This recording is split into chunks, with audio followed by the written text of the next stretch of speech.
Three claps, your boy Swain's back at it again, Swain Swaggy Sense. And in today's video, it's going to be a little bit of a quick video. I have two fragrances in front of me that are going to be from the same house. So they were built off the same type of company, just different versions of each other. And what I'm going to be doing for y'all today is going to be seeing if one surpasses the other, or if they're the same, or it really doesn't matter. But I'm going to give you my thoughts in this video of what we're going to be breaking down today. Okay, so without further ado, let's get into this review. So in today's video, I have two fragrances from the house of Versace, and I'm just going to be, like I said, just going to be going over which one that I would prefer, which one that I think that majority of people out there in the fragrance community would prefer, or even if, you know, they're both one and the same, and all of that within this video. Okay, so the one that I do have first that I'm going to bring up to the table is Versace Eros Parfum.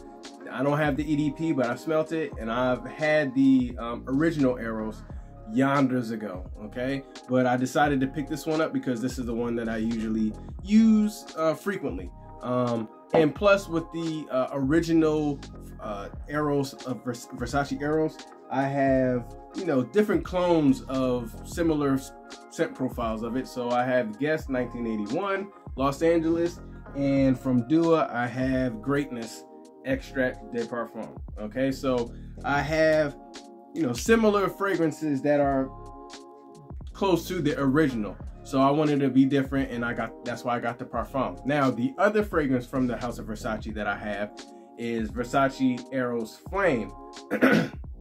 So now the battle begins. Which one do I think projects more? Which one I think is more complimented? Which one I think is just overall just better? Okay, so with Versace Eros Parfum, this one has really bright apple, you know, lemon. It has your original DNA, which would be, you know, your apple, your mint, your floral components. I believe there's a little bit of some maybe lavender in here.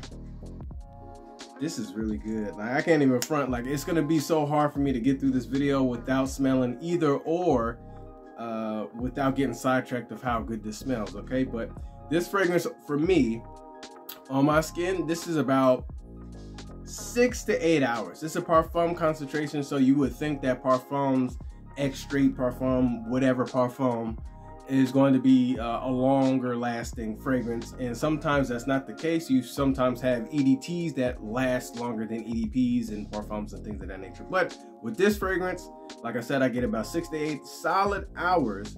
This is an everyday daily driver fragrance. You know, everyone's going to basically know that you smell good. Everyone's going to basically know that it's a great fragrance, and it's not a fragrance that is going to make you go nose blind, because sometimes you'll have some whiffs of it in the air as you walk by, and it's not going to be headache inducing to some of your fellow colleagues out there. Okay, so that is with this. This is also a all season wear. So now going to the Versace Eros, this one right here.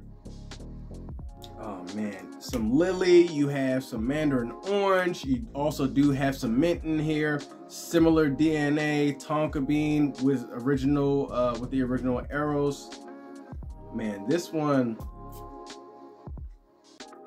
it smells like you peeled orange literally in the air, and then and it's funny enough, as I'm saying all of this, I can probably guarantee y'all know which one I'm gonna go with, but gotta wait until the end of the video. Yeah, so with that, don't mind me if I'm doing this. I got some fragrance in my nose, so I'm trying to hold myself from sneezing, but I get roughly around the same amount of time, if not maybe an hour longer, with the Eros instead of the Parfum. I mean the Eros Flame instead of the Parfum Eros. But there is head-to-head contender, because the brightness of this apple within the Parfum version is immaculate. It's really spot on. It's really good, fresh, bright, and then it goes into that cool, smooth fragrance. And just vanilla type of vibe. And with this, you also, with the Eros Flame, you also have a very aromatic, very citrus heavy, but going into the vanillic and tonka bean type of aromatic, okay? But if I had to choose which one from my collection, if I had to give up one, I will have to say I'm not giving up any. So that was a ploy to this video. I'm not giving up any of these fragrances. I think that one, which will be the Eros Flame, is slightly better, but not too far off from the Parfum, because they're, once again, one and the same with the brightness of the citrus notes in these fragrances, okay? Eros Flame, still readily available. Parfum, still readily available. Honestly, the Parfum version is going to be more expensive than the Eros Flame, so if you were looking into trying to be different than the actual regular DNA of the Eros Flame and trying to be, you know, unique, then go with the Eros Flame. But if you're trying to stick with the DNA, if you're trying to stick with the green bottle, then I would just say stick with the original EDT, stick with the EDP, and stick with the Parfum if you want to kind of just be in that realm. But try to change it up a little bit. You know, you want to be different within times now, because once again, you're not going to have a lot of people that know a lot about different fragrances and different scent profiles, because as much as this fragrance community has grown, there are a lot more people that still don't know about certain fragrances, because they're so used to the Dior Sauvages, which I'm not hating on. I love that fragrance, the Bleu de Chanel's, and just the common fragrances that you would see or smell with people wearing, okay? So that's my take on both of these fragrances, Parfum and the Flame, okay? That was my breakdown on these two fragrances that I believe kind of went toe to toe, but obviously one was kind of more blended than the other, okay? So don't forget to like and subscribe to my channel, hit that notification bell just to let you know when your boy is posting another video, and I will catch you on the next one.